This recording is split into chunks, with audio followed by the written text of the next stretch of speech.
On today's show, VW reaches a deal with its workers to cut up to 30,000 jobs. Buick reveals a plug-in hybrid concept based on the Chevy Volt, and Toyota takes the wraps off its new small crossover, the CHR. All that and more coming right up on Autoline Daily.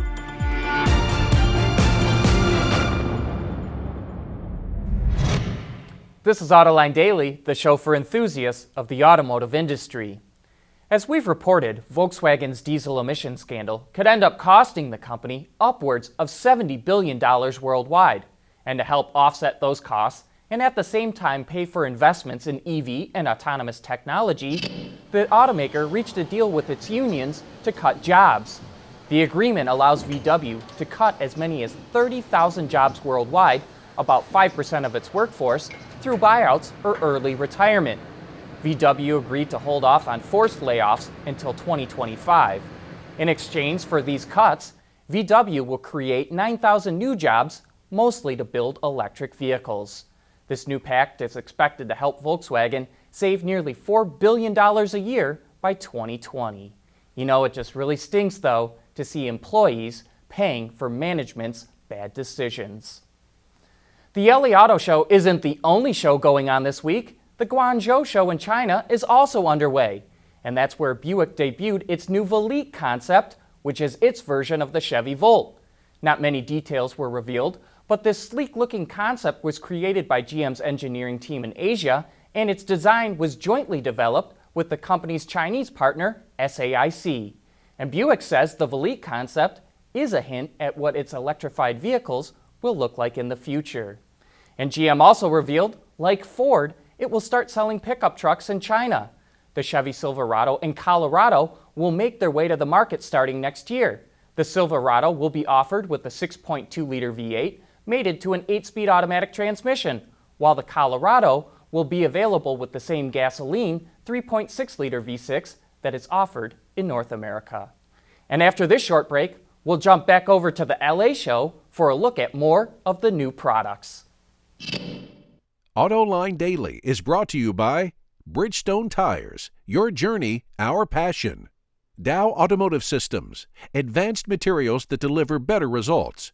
And by Lear, a global leader in automotive seating and electrical systems. The new Jeep Compass dropped a few months ago in Brazil, but it just made its American debut, and we're learning more about the SUV. In North America, the Compass will have only one engine option. The company's 2.4-liter Tiger Shark engine. It can be mated to a 9-speed automatic transmission, which comes standard on 4x4 models, or a 6-speed manual or 6-speed automatic. And of course, Jeep is claiming best-in-class off-road capability with this SUV. On the inside, there's 3 touchscreen options, a 5-inch, 7-inch, or 8.4-inch. The driver has the choice of either a 3.5 or 7-inch LED instrument cluster. The new Compass will be built in Brazil, China, Mexico, and India for more than 100 countries around the world.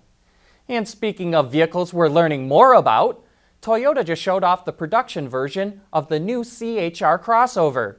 While not as bold as some of the concepts, it still is ushering in a new, more expressive era of Toyota design. Open the door and you'll see a modern interior that's focused on the driver. The dashboard is angled slightly toward the driver, and the 7-inch display screen is mounted high to keep in line with the driver's sight. Under the hood is a 144 horsepower, 2-liter 4-cylinder engine, which gets mated to a 7-speed CVT. The new CHR will start hitting dealer showrooms next spring. Speaking of Toyota, while the automaker may be backing away from light-duty fuel cell vehicles, it doesn't mean it's giving up on the technology altogether. Toyota is now testing a fuel cell semi-truck for California as a future zero-emission freight transportation solution. Subaru also gave us a look into the future with a new large SUV concept called the Visiv 7. That 7 stands for 7-passenger seating, which is accomplished with 3 rows of seats. With a wheelbase of nearly 118 inches, the production version of this concept will be the biggest Subaru vehicle ever built. The company says this all-new SUV will hit the North American market early in 2018, and it's really going to be interesting to see if any of the styling cues carry over. Coming up next, A look at how car sharing is forcing suppliers like Lear to reshape car interiors. For the people at Dow, racing is a sport and a science. We enjoy one and learn from the other. But like most competitive people, we like winning at both. This is the human element at work. Dow.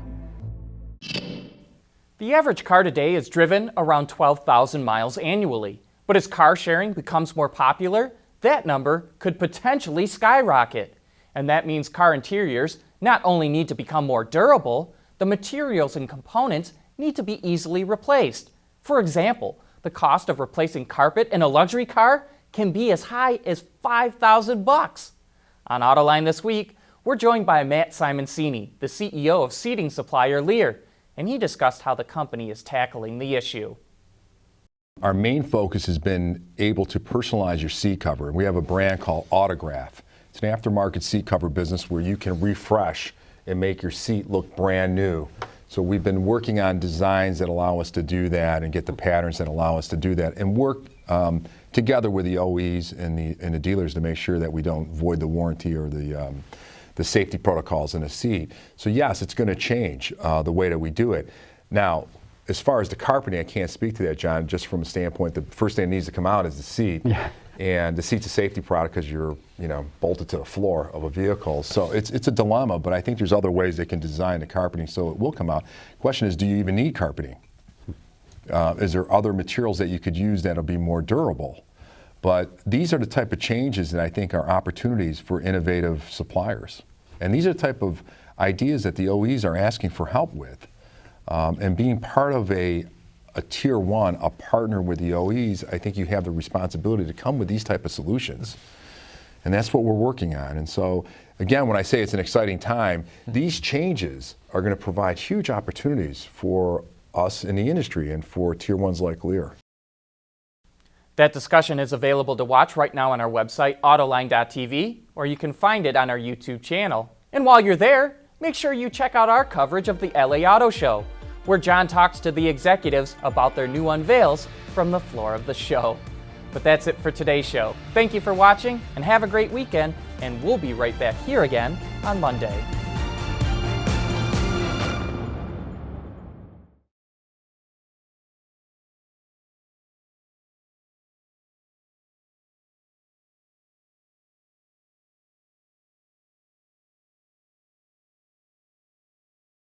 Ward's is the industry leader for news, data, and analysis. That's why companies across the globe subscribe to our premium service, maybe even your own. Log in for subscriber access now. Check your company's intranet for details, and rely on wardsauto.com to keep you informed.